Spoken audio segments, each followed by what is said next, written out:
지금 저희가 살아가는 곳이 이렇습니다. 저희가 살아가는 장소 자체가 그냥 저희한테 딱 맞는 온도였으면 좋겠는데 사실 사람마다 또 적정 온도가 다 다르잖아요.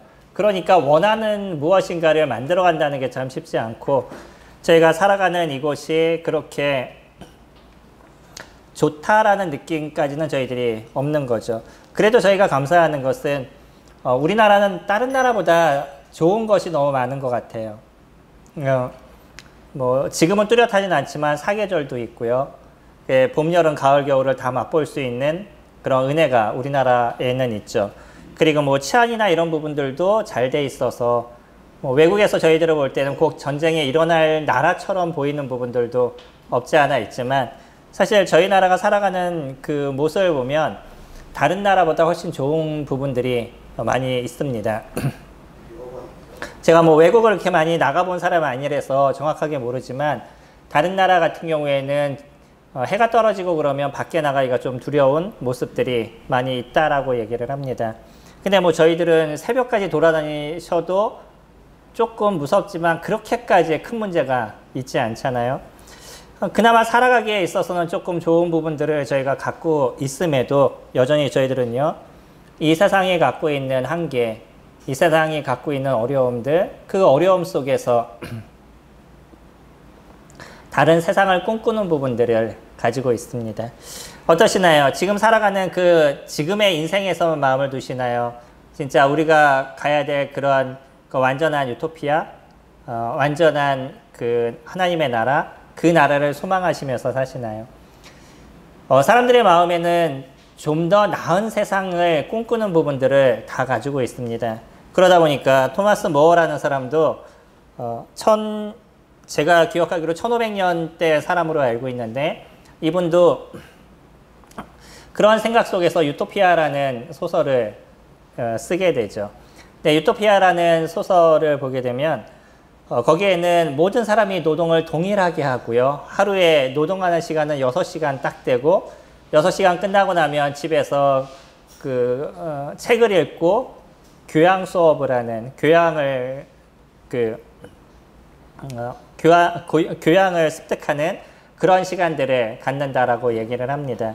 그래서 동일하게 노동을 하기 때문에 또 얻는 것도 동일하게 분배가 되는 거죠. 그러니까 모든 사람이 차등이 없는 거잖아요.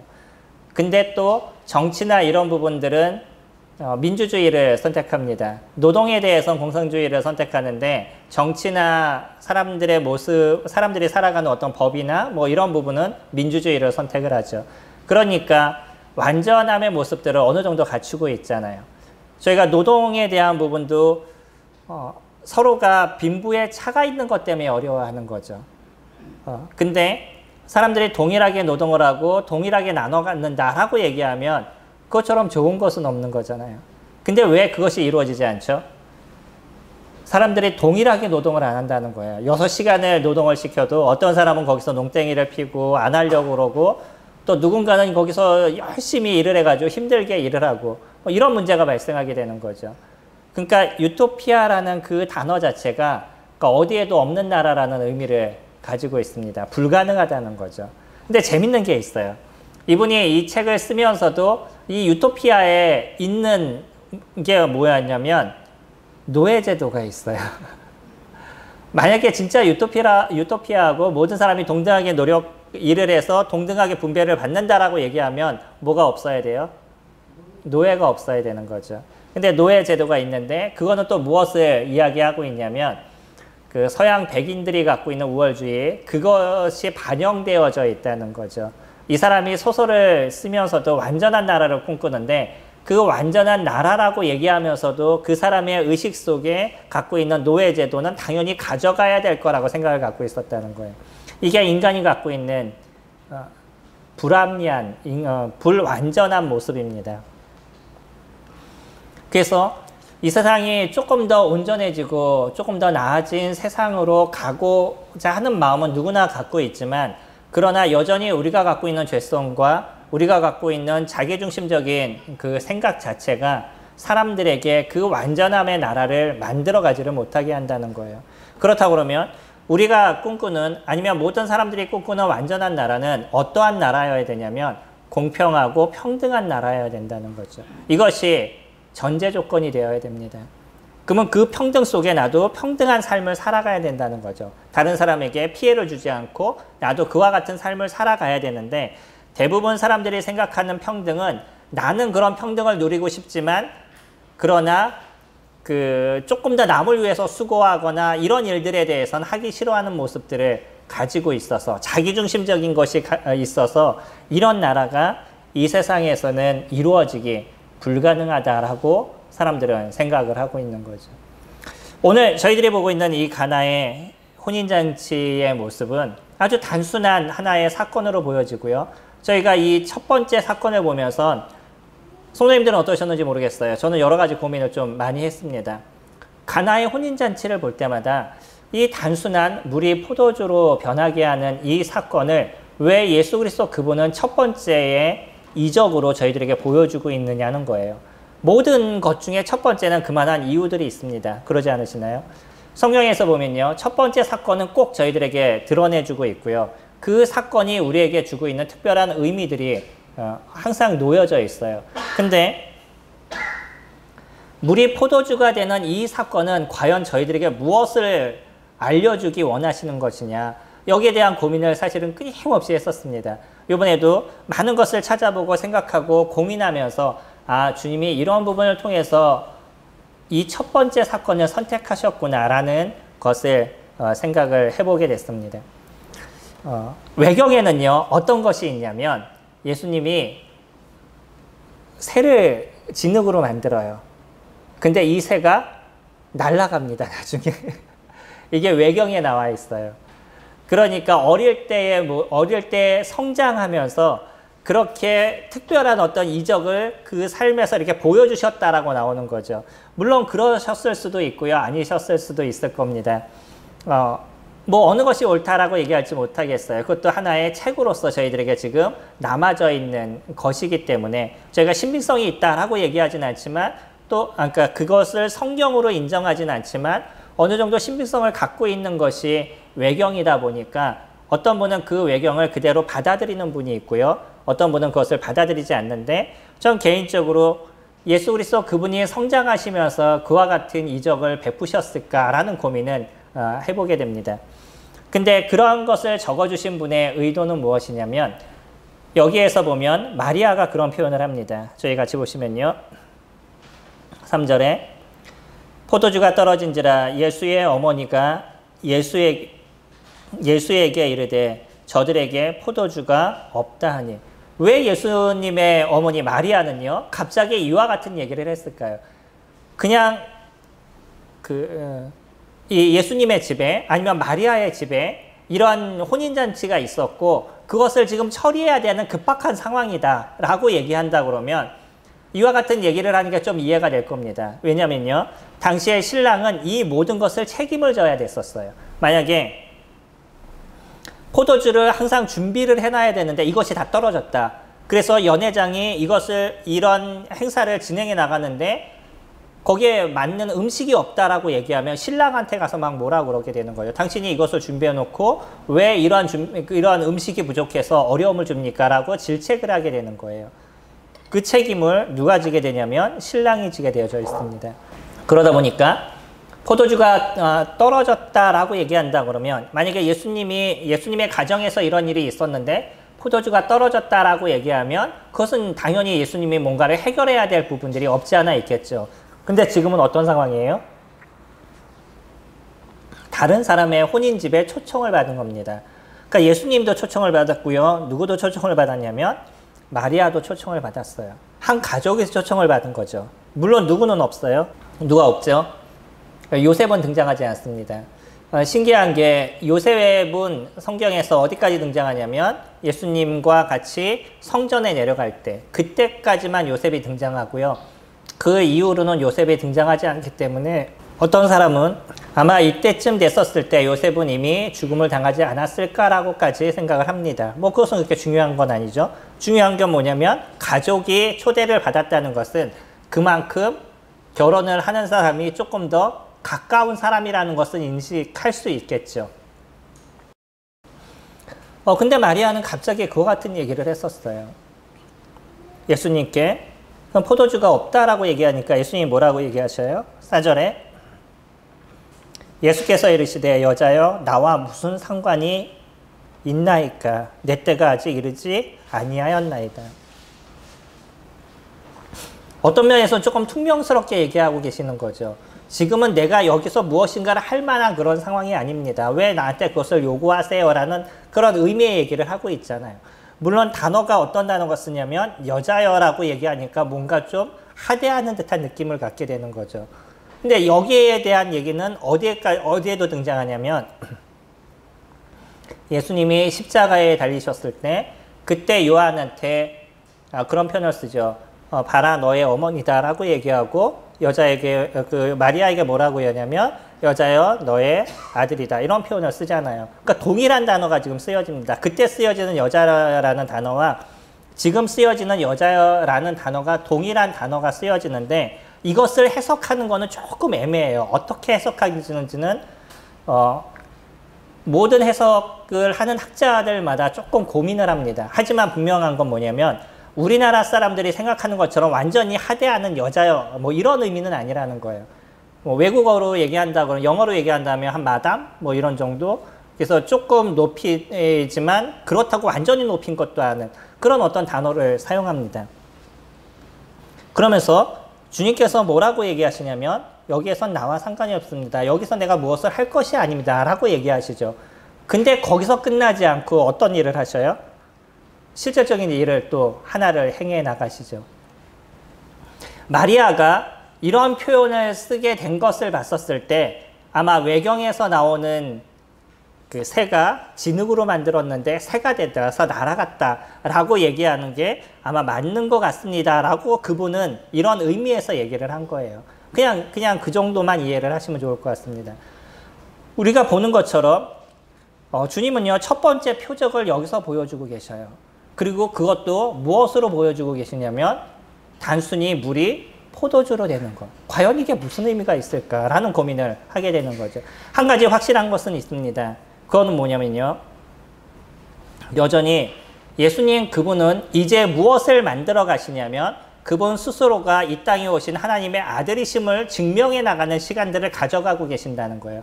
그 증명하는 것의 첫 번째가 물이 포도주가 되어져 가는 거였던 거죠. 그거는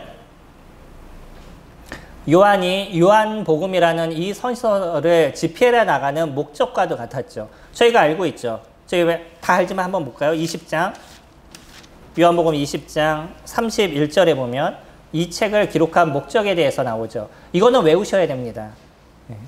오직 이것을 기록하면 너희로 예수께서 하나님의 아들 그리스도이심을 믿게 하려 하며 또 너희로 믿고 그 이름을 힘입어 생명을 얻게 하려 합니다. 라고 얘기하죠. 이 책을 기록한 목적이 뭐예요?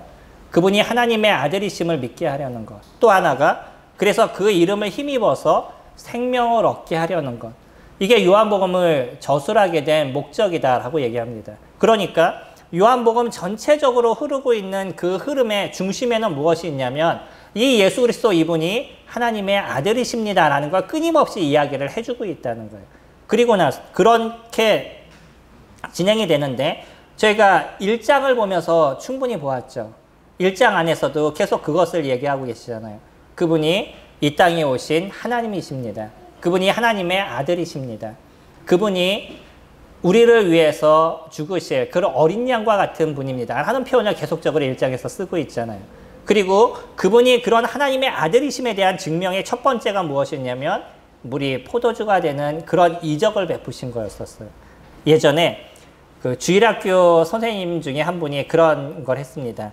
이 말씀을 갖고 아이한테 그것을 증명해 주기 위해서 하얀 물을 놓고 그리고 자 짜잔 내가 이걸 갖고 포도주로 만들어 줄게 그러고 아이한테 얘기를 하고요.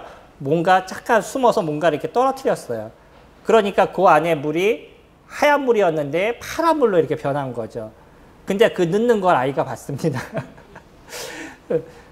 자기들 스스로가 여기 있는 걸 뭔가 좀 아이한테 인식시켜주기 위해서 했었지만 근데 보는 아이의 눈에는 이미 그것을 봤던 거예요. 거짓인 거죠. 그런 모습이 아니라는 거예요. 우리가 지금 보는 것처럼 아까 얘기했던 것처럼 물에다가 뭔가를 떨어뜨려서 그 색이 변하는 거는 그거는 변한 게 아닌 거죠. 무엇이 혼합이 된 거죠. 주님께서 물을 포도주로 만드셨다라는 거는 그냥 뭔가 변한 것, 뭐 거기다 무엇이 첨가가 돼서 포도주 맛이 되는 그런 게 아니었다는 거죠. 완전한 포도주가 된 것입니다. 그러니까 자유주의 신학자라고 얘기하는 사람들, 뭐 리즈라든지 슈라이 어마어라든지 이런 사람들이 그 자유주의 신학자들인데, 그 자유주의 신학자의 어떤 후손들, 이런 사람들은 이 말씀을 뭐라고 해석을 하냐면, 연회장이 물을 그냥 갖다가 그러니까 주는 하인들을 보면서 하도 어이가 없어서 아니면 그냥 그 사람을 위로하기 위해서 그런 표현을 썼다는 거죠. 그래, 그 물이 맛이 좋습니다. 뭐 이런 표현을 썼다는 거예요. 그러니까 실질적으로 물이 포도주가 됐다는 거예요? 안 됐다는 거예요? 안 됐다는 거죠. 그분들의 입장에서는 그렇게 표현하는 겁니다. 그들은 성경에 나온 모든 이적과 기적을 믿지를 않아요. 그러니까 그 나름대로 자의적인 해석을 하고 있는 거죠. 근데 저희가 봤었을 때 성경은 정확하게 무엇을 이야기하고 있냐면 9절에 연회장은 물로 된 포도주를 맛보고도 어디서 났는지 알지 못하되 하인들은 알더라. 연회장이 신랑을 불러 말하되 사람마다 먼저 좋은 포도주를 내고 취한 후에 낮은 것을 내거늘 그대는 지금까지 좋은 포도주를 두었더다 하니라. 이건 그냥 위로하기 위해서 한 얘기가 아니라는 거예요. 실질적으로 놀라서 한 얘기입니다. 물이요, 무엇으로 변했냐면 포도주로 변했어요. 근데 이런 사건이 인간이 하는 데 있어서 너무나 어렵고 이거는 불가능한 일이다 할지라도 누구는 그것이 어렵지 않아요. 하나님은 그것이 어렵지 않다는 겁니다. 사람은요, 물을 포도주로 만드는 자체를 한다 그러면 엄청난 특별한 사람의 모습이 될 거예요. 근데 하나님의 입장에서는 사실은 이것이 그렇게 어렵지 않다는 겁니다. 그렇기 때문에 이 하나를 통해서 요한은 첫 번째 우리에게 말해주고 싶었던 것, 예수 그리스도 그분은요 하나님의 아들이시다라는 것을 증명해 주기 원했다는 거예요. 이것이 이 사건을 저희에게 보여주고 있는 첫 번째 모습입니다. 우리는 앞으로 계속 가면서도 그것을 느끼게 될 거예요. 왜 예수 그리스도 그분이 하나님의 아들이시냐는 것. 그리고요, 그 예수 그리스도 그분이 하나님의 아들이심에 대한 믿음이 우리에게 있었을 때 우리들의 삶의 변화가 어떻게 이루어지느냐도 우리는 고민하게 될 겁니다. 누구를 믿으시는 것이에요? 저희가요? 예수 그리스도 그분을 믿으시는 겁니다. 예수 그리스도 그분이 누구시라고요? 하나님의 아들이시라는 거예요. 곧 그 말씀이 하나님이시다라고 얘기하죠. 예수 그리스도 그분이 하나님이시다라고 얘기하는 거예요. 그러면요, 우리는 그 예수 그리스도를 통해서 누구의 권능을 받는 인생을 살아가는 것이냐면 하나님의 권능을 받는 인생을 살아가는 거예요. 그러니까 우리가 믿는 믿음 속에서 행동하는 삶 속에 나타날 게 무엇이냐면 하나님께서 주신 그 말씀의 권능이 우리에게 나타나는 인생을 우리가 살아가게 된다는 거예요. 단지 믿고 천국에 가시나요? 그것이 그냥 미래에 언젠가 뭐 천국에 가겠지, 죽으면 천국에 갈 수도 있어 라는 생각으로 저희가 믿음을 생활을 하나요? 이것이 믿음 생활의 우리가 중심인 건가요? 그러지 않습니다. 우리가 믿는 예수 그리스도 그분을 믿는다는 것은 그분의 말씀을 통해서 우리들의 인생에 나타나는 그리스도의 그 말씀의 능력과 힘이 우리들 안에서 일어나고 있다는 거예요. 그것이 우리가 살아가는 삶에 대한 모습인 겁니다. 단순하게 그냥 우리는 신앙생활을 하는 것이 아니라는 거예요. 그러니까 삶 안에서 그냥 믿지 않는 사람들과 동등한 삶을 살아가는 저희들의 모습이 아니라는 거예요.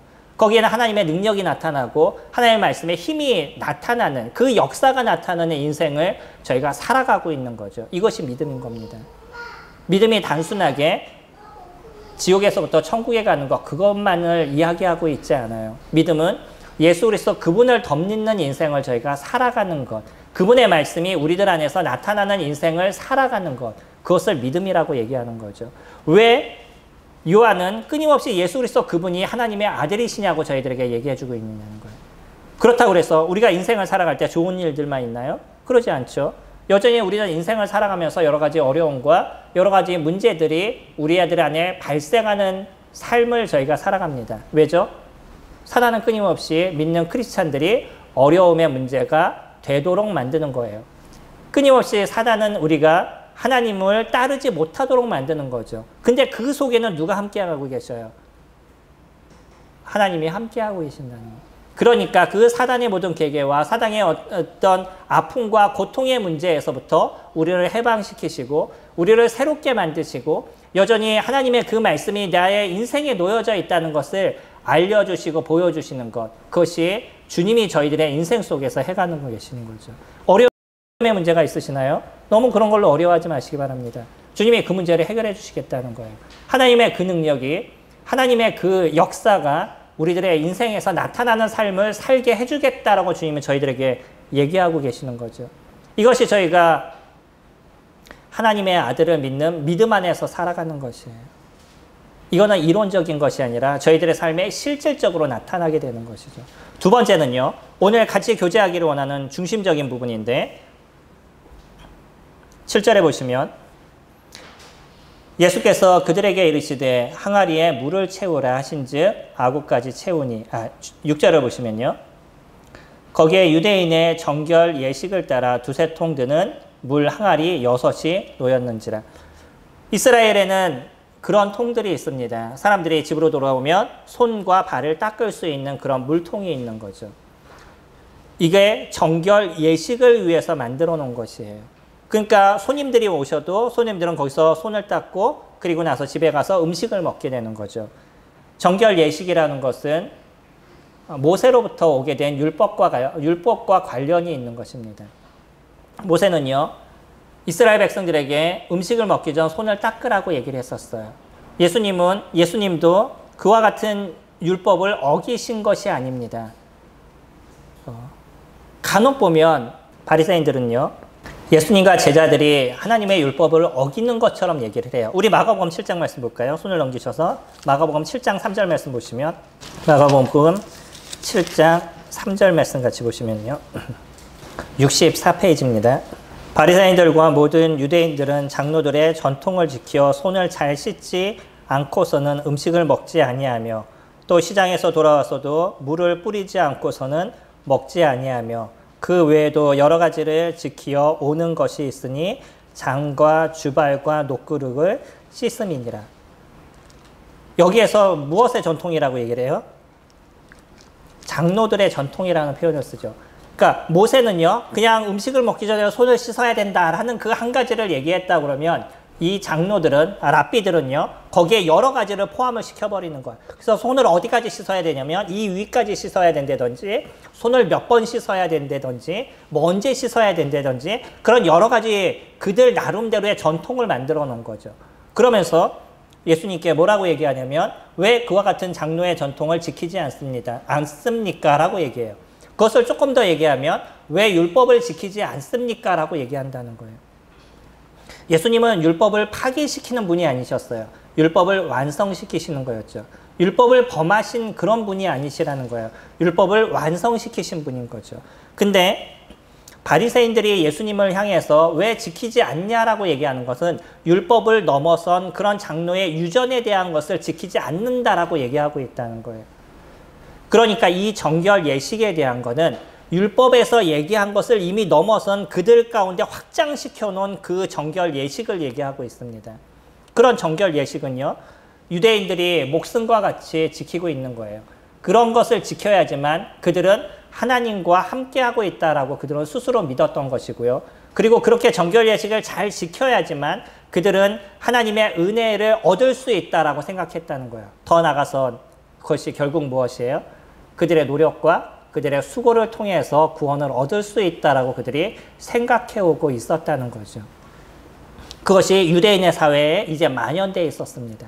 모세가 얘기했던 그 내용에서부터 이미 너무나 확장돼 버린 거예요. 그러니까 하나님의 말씀과 상관없이 인간이 만들어 놓은 전통이 더 많아져 버린 거죠. 이게 유대 사회가 갖고 있었던 현실적인 부분이었습니다.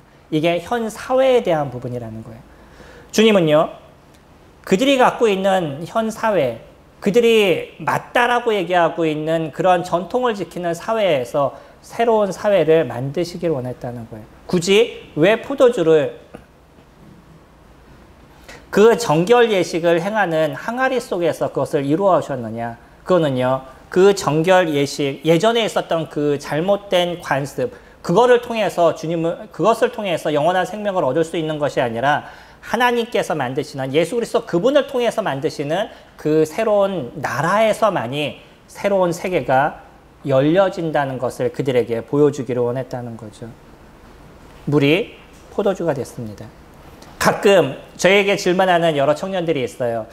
보세요. 유대인들도요, 이렇게 포도주를 마셨잖아요. 근데 왜 우리에게 술을 못 먹게 하죠? 라는 이야기들을 많은 청년들은 사실 이런 단어를 통해, 이런 어떤 구절을 통해서 얘기하십니다. 맞습니다. 유대인들은 포도주를 마셨어요. 근데 우리가 조금 착각하는 게 있어요. 그게 무엇이냐면, 유대인들이 마셨던 포도주는요, 저희가 지금 이 사회가 먹는 포도주하고는 다른 포도주예요. 저희 예전에 성찬식 할 때 저희도 그 포도주를 발효시켜서 먹었었죠. 성찬 예식을 그렇게 했었잖아요. 드시면 어때요?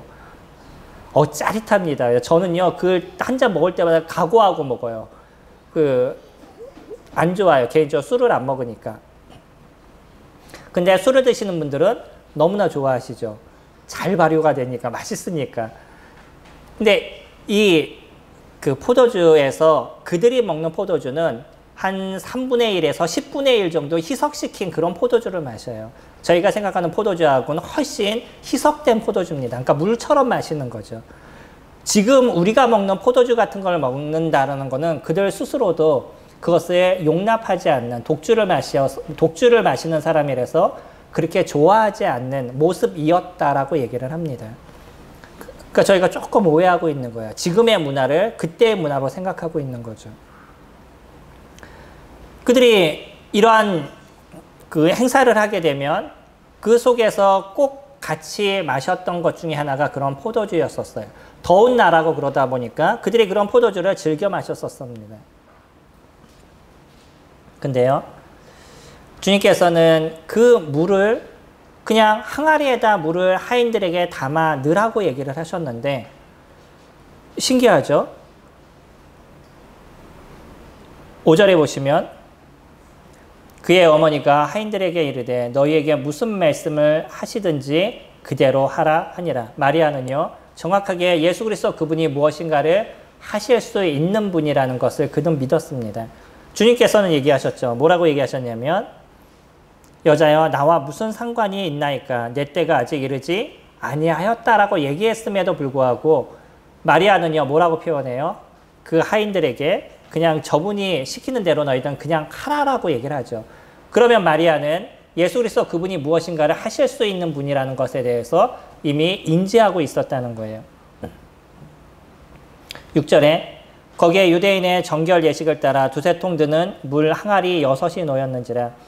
예수께서 그들에게 이르시되 항아리에 물을 채우라 하신즉 아구까지 채우니 이제는 떠서 연회장에 갖다 주라 하심에 갖다 주었더니 연회장은 물로 된 포도주를 맛보고도 어디서 났는지 알지 못하되. 아주 단순한 겁니다.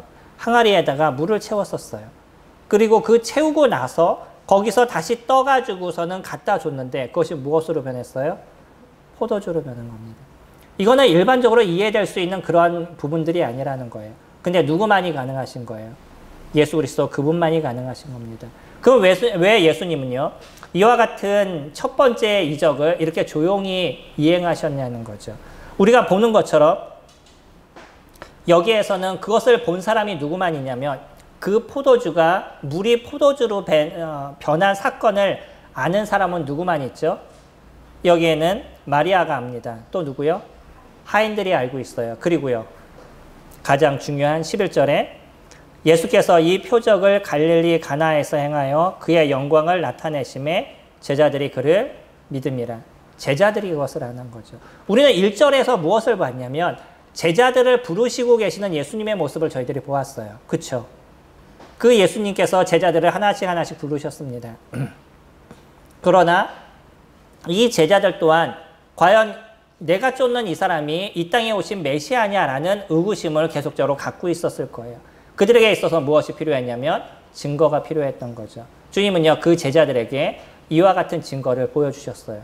그것을 통해서 그 스스로가 누구이심을 증명하셨냐면 이 땅에 오신 하나님이심을 증명을 해주신 거죠. 그리고 오늘 지금의 그 정결 예식을 통해서 하나님께서 예수 그리스도 그분께서 이루시기 원하는 것이 무엇이냐면 새로운 세상을 만드시고 싶다는 것이에요. 이것이 주님의 마음이십니다. 어떠세요? 성도님들은 우리가 살아가는 동일한 세상에서 살고 계셔요? 새로운 세상에서 살고 계셔요? 워낙 하나님께서 만드시고 원래 하나님께서 만드시고 싶으시는 세상은 완전한 세상이었죠. 그걸 저희가 어디에서 볼 수 있죠? 창세기에서 볼 수 있죠. 하나님께서는요, 에덴 동산을 완전하게 만드셨습니다. 그 완전하게 에덴 동산을 만들어 놓으시고 그 에덴 동산에 누가 평화롭게 살기를 원하셨냐면 사람들이 평화롭게 살기를 원하셨다는 거예요. 그냥 그대로 다 공급을 해줬어요. 그들에게 부족함이 하나도 없습니다. 근데 신기하죠. 사람들은 부족함이 없고 또 거기에 뭔가 그 다른 어려움이 없으면 자꾸 죄에 대한 생각을 갖게 된다는 거예요. 그래서 그들이 부족하다라고 느낀 그 하나가 무엇이었냐면 하나님과 동등되기를 원했다는 것. 결국 그 가운데 인간이 갖고 있는 자기중심적인 것, 인간이 갖고 있는 그 죄성이 하나님의 말씀을 어기게 되고 그리고 이 땅에 죄가 들어오게 되는 문제를 만들어 놓게 된 거죠. 하나님이 만드신 완전한 그 에덴 동산이 사람들의 죄로 인해서 무너져 버렸다는 것이에요. 그리고 나서 하나님은요, 거기서 끝난 것이 아니라 또 더 완전한 하나님의 나라를 만드시기를 원하셨다는 거죠. 이것이 에베소서에서 얘기하고 있는 하나님의 경륜이신 겁니다. 그 경륜 속에 만든 그 나라가 어디예요? 지금의 교회의 모습인 거죠. 이 교회는요, 하나님께서 만드신 그 완전한 나라의 표본으로서 저희들에게 보여주고 계셔요. 하나님의 나라는 지금은 교회와는 조금 다른 모습을 갖고 있지만 조금 더 팽창된 모습을 갖고 있지만 교회의 그 모습 속에 하나님 나라를 그대로 담아주고 있습니다. 이 하나님의 나라는 누구의 이야기를 듣는 곳이에요? 하나님의 말씀을 듣는 곳입니다. 하나님의 통치를 받는 것이에요. 그 하나님의 통치 속에서 평등하고 온전하고 완전함이 이루어져 가야 되는 그곳이 하나님의 나라예요. 그것이 교회인 것입니다. 왜 교회가 아름다워져야 돼요? 왜 우리가 하나님 말씀 속에서 녹아있는 인생을 살아가야 되는 거죠? 이 땅에서 이루어진 하나님의 그 통치와 하나님의 그 이야기를 듣는 곳이 교회로서 그것이 이루어져 가야 된다는 거예요. 예수 그리스도를 믿는 것이 천국에 가기 위한 거라고요? 그렇지 않습니다. 예수 그리스도 그분을 믿는 것은 하나님의 나라 안에 저희가 들어가게 되는 거라는 거예요. 예수 그리스도 그분을 믿는다는 것은 예수 그리스도 그분이 이루시는 죄가 없고 의가 있는 그 완전함의 나라를 만드시기를 원하셨던 거죠. 그리고 우리는 예수 그리스도를 영접함을 통해서 그 나라 속에서 살아가는 삶을 지금 이뤄가고 있는 거예요. 왜 크리스찬들이 조금 더 남을 배려해야 되고 왜 크리스찬이 조금 더 선을 베풀어야 되고요. 왜 크리스찬들이 그 입술을 조금 더 조심해야 되고 왜 크리스찬들이 조금 더 나눠주는 삶을 살아야 되는 이유가 무엇이겠어요? 그게 무엇이죠? 그것이 하나님 나라의 기본적인 삶의 방식이기 때문인 거예요. 내 것을 취하는 것이 아니라 다른 사람을 위해서 살아가는 삶이 기본적으로 일어나는 것이 하나님의 나라인 것이죠. 지금 보고 있는 정결 예식을 이루고 있는 그 유대인의 사회는 그냥 나만 무엇인가를 잘 지켜나가면 그냥 내가 정해진 그것만 잘 이뤄나가면 내가 그들이 생각하는 천국에 갈 수 있다고 그들이 믿은 거예요. 인간이 갖고 있는 노력과 수고로 이루어질 수 있다라고 그들은 생각했던 거죠. 그러나요? 그런데요, 그런 나라는 돌아오지 않았었어요. 성경을 믿는 여러 사람들이 갖고 있는 신앙 체계가 있습니다. 그 중에 한 부류들은 무엇을 얘기하냐면 사람들이 점점 예수님을 믿으면서 이 땅이 점점 좋아진다라고 생각을 해요. 어떠나요? 이 세상이 점점 좋아지고 있나요? 믿는 사람들이 점점 많아지면서 세상이 변해서 완전한 세상으로 될 거라고 생각돼요. 그러나요? 그렇게 되질 않아요. 왜 그러죠? 예수 그리스도를 믿는다라고 생각하는 사람들조차도 그 안에서 진정한 그리스도의 그 믿음 안에 있지 않기 때문에 믿는다라고 얘기하지만 여전히 자기중심적인 인생을 살아가고 자기 가족중심적인 그런 인생을 살아가고 자기가 원하는 인생만을 살아가기를 원하기 때문인 거예요. 하나님 나라는 어떤 거라고요? 하나님 나라는 예수 그리스도 그분의 이야기를 듣는 나라인 겁니다. 하나님 나라는 예수 그리스도 그분이 우리에게 무엇을 얘기하시는지 그것을 청취하는 나라인 거예요. 그러니까 예수 그리스도 그분의 음성 속에서 살아가는 삶을 만들어내 나가는 나라, 그 나라가 하나님의 나라인 거죠. 바울도요, 저희들에게 그런 표현을 쓰게 되죠. 뭐라고 얘기하시냐면, 만약에 이 생이 전부라면 너희가 세상에서 가장 불쌍한 존재다라고 얘기를 하죠. 우리가 만약에 지금 살아가는 삶에서 남에게 베풀고 선을 이루고 이런 삶을 살아가는데 이것이 이 생의 전부라고 얘기한다 그러면 참 너희는 진짜 불쌍한 존재야 라고 얘기하는 거예요. 그러지 않으시나요? 끊임없이 자기중심적인 사람들이 대다수를 차지하는 속에서 누군가 몇몇의 소수의 사람들이 남을 위해서 살아간다 그러면 얼마나 그것이 힘들고 고통스럽겠어요.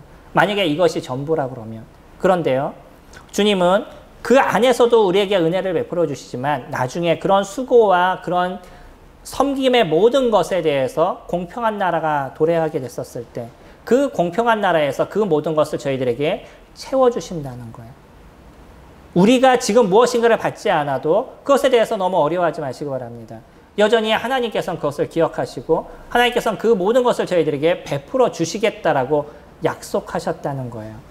그렇기 때문에 그리스도인들은요, 고린도후서 5장 17절에서 얘기한 것처럼 우리의 모습은 완전히 달라졌다는 거예요. 보실까요? 고린도후서 5장 17절 보시면 5장 17절에 그런즉 누구든지 그리스도 안에 있으면 새로운 피조물이라 이전 것은 지나갔으니 보라 새 것이 되었도다. 우리는 영의 완전한 변화가 이루어졌습니다. 예수 그리스도를 믿는 그 순간 예수 그리스도 그분께서 주시는 성령 하나님이 우리 안에 내주하시게 되고 우리의 영이 완전히 변하는 모습을 가져가고 있기 때문에 우리 안에 있는 그 영은 누구를 추구하냐면 예수 그리스도를 추구하는 인생을 살아가는 거예요. 그러니까 하나님이 저희들을 보셨을 때 완전한 변화가 이루어진, 완전한 새로운 창조가 이루어진 모습을 저희가 가지고 있다라고 얘기를 하죠. 물론 이 완전함의 나라, 이 완전함의 하나님의 나라, 그 나라는요, 언제 저희들에게 완전하게 나타나실 것이냐면 예수 그리스도 그분이 이 땅에 오셨을 때 그때야 비로소 완전하게 드러날 것입니다. 지금은 보이지 않는 가운데 있어요. 보이지 않는 가운데 우리가 아직도 여전히 갖고 있는 육체적인 그런 연약함 속에서 예수 그리스도의 명령을 듣고 예수 그리스도 그분과 함께 살아가는 삶을 믿는 크리스찬들이 살아가고 있는 거죠. 지금은 잘 드러나지 않을 수 있습니다. 나중엔 그것이 완전하게 드러날 거예요. 그렇기 때문에 이거와 같은 개념에 대해서 조지 레드는 정확한 표현을 저희들에게 이야기해주고 있어요. 그게 무엇이냐면 already not yet이라는 단어였었어요. 지금입니다. 지금 현재 이루어졌어요. 그러나 아직이라는 표현이에요. 더 무슨 의미냐면 하나님의 나라는 예수 그리스도 그분이 십자가에 죽으심으로 지금 이 땅 가운데 이루어진 거예요. 그래서 예수 그리스도를 믿는 그 사람은 어디에 들어와 있냐면 하나님 나라에 들어와 있는 거죠. 하지만 완전하게 이루어질 건 언제라고요? 예수 그리스도가 이 땅에 다시 오시게 될 때. 그것을 표현할 때 조지 레드의 표현이 정확하게 저희들에게 인식할 수 있도록 얘기해 줬어요. already not yet이라는. 예수 그리스도는요, 이 정결 예식으로는 인간이 완전해지지 못한다는 것을 그들에게 보여주기를 원했습니다. 그것을 나타내 주기를 원했어요. 어떠면 그때 당시에 그것을 보았던 사람은 몇 명이 되지 않아요. 하인들, 또 마리아, 제자들. 그 세 부류만 예수님께서 하신 그 기적을 보았지만 사실은 그 이후에 누가 그것을 보고 있어요?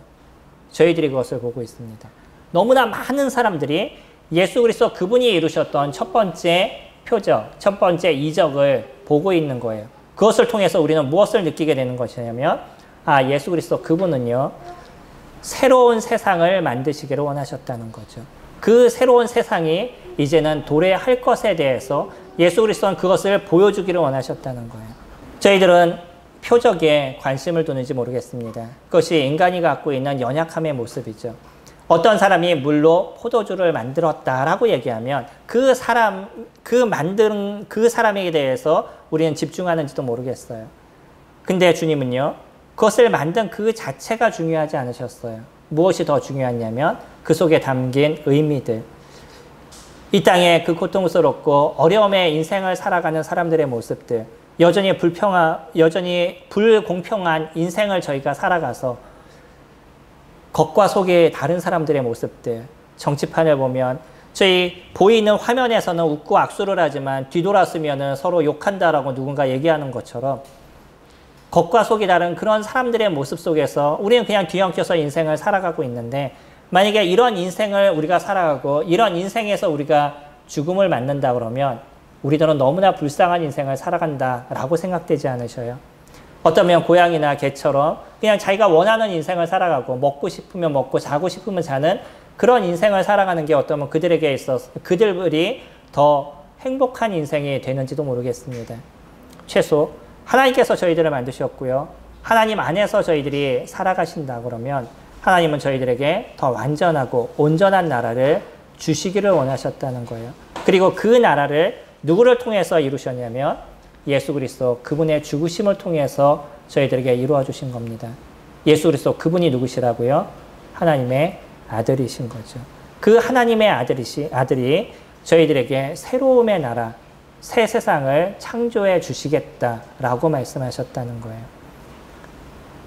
그것이 지금에서는 교회를 통해서 이루어져 가고 있고요. 나중에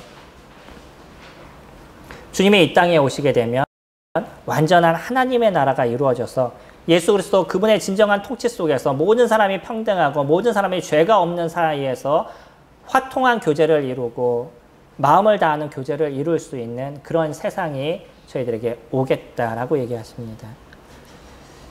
저희들은 그 아름다움의 나라 속에 지금 살아가고 계시는 거예요. 일주일의 삶을 다시 한번 생각해 보시기 바랍니다.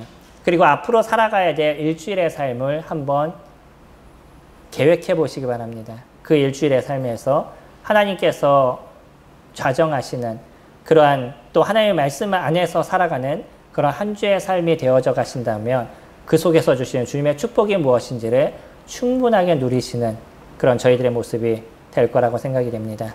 주님의 주신 그 나라 속에서 그 주님께서 만들어주신 그 새로움의 나라 속에서 행복을 누리시는 저와 성도님들이 되시기를 소망합니다.